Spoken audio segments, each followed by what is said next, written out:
There are 63 other matches on opening day, but they have been relegated to the background as Williams prepares to play what could be her final singles match.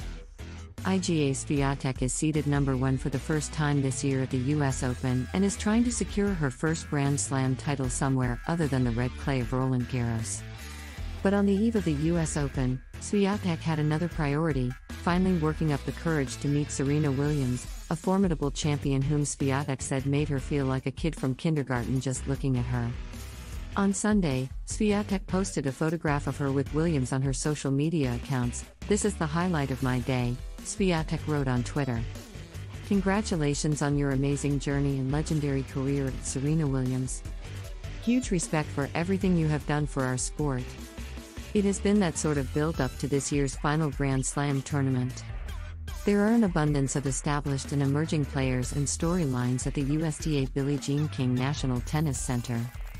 But they are all relegated to the background for now as Williams, one of the greatest athletes of any generation, prepares to play what could be her final singles match on Monday night in the first round against the unseeded Danka Kovanic.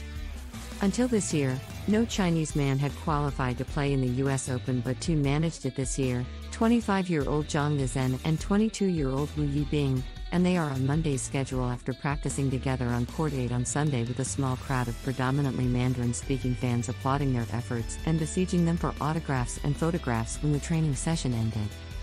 On Monday, Americans Elizabeth Mandlik and Brandon Holt, both children of US Open singles champions, will make their own Grand Slam debuts.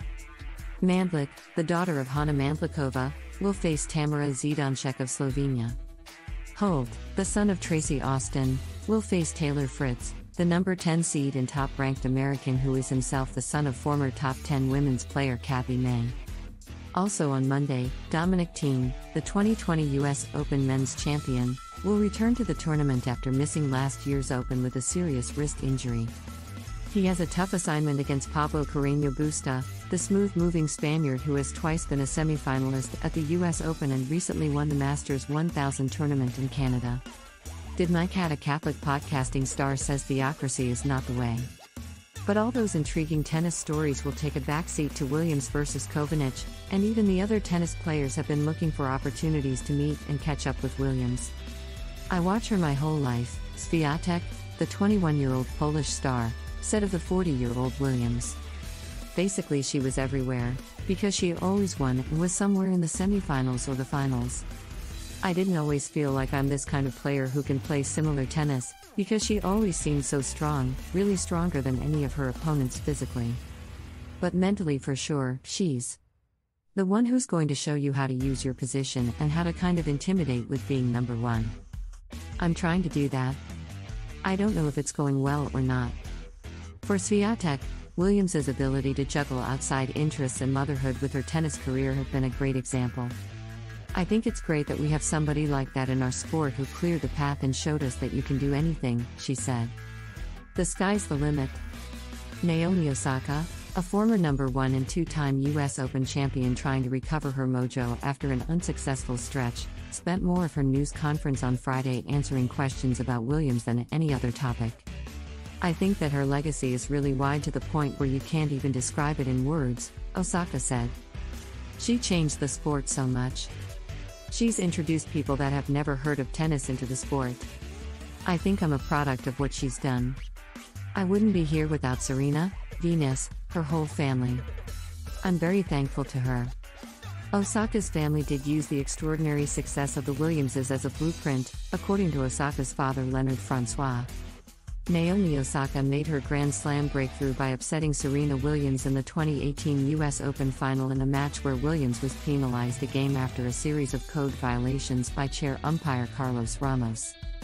Osaka ended up in tears at the on-court award ceremony amid boos from the stands, which were not directed at her but at the way the final had unfolded. She and Williams have long since moved on from that traumatic evening and developed a strong intergenerational connection.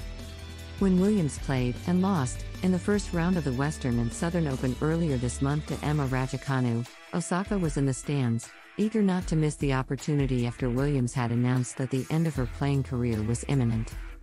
I remember seeing an interview she did, I don't know what it was, like an on-court thing, that if she retires, she'll never tell anyone, Osaka said.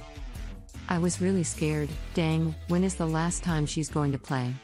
Just to see her announce it and let people appreciate her legacy is really cool. Monday night will not be the last chance to do so.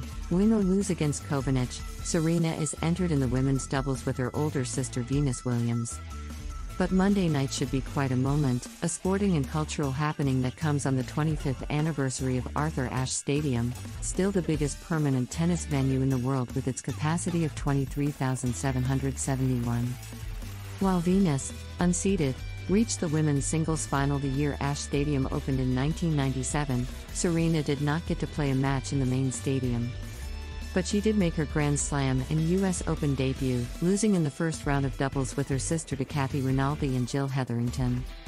A quarter-century later, Venus, 42, and Serena are the only women in this year's draw who also played in the 1997 Open. It is a moment to celebrate, an era to commemorate, and though there is no shortage of matches on Monday worth watching closely, there can be no doubt about which match is generating the biggest buzz.